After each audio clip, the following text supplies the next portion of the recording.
Утсаараа бичиг баримт дээр гарын үсэг зураг харав.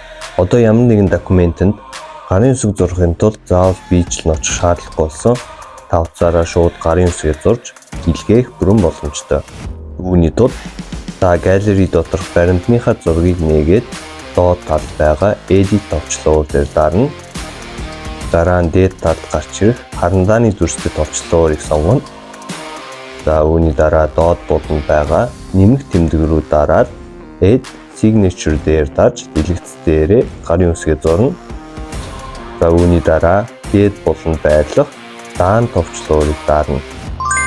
Дараа нь хүснээрээ гарын үсгийн өмгийг хаар зинхэр гэх мэт сонгон тохируулна. Ингээд хадгалаад бичиг баримтынхаа зургийг хэрэгтэй хүн рүүгээ явуулах боломжтой. Хэрвээ энэ бичлэг танд хэрэгтэй байсан бол лайктарч байнга гарын үсэг зурх шаардлагатай найздаа явуулаарай.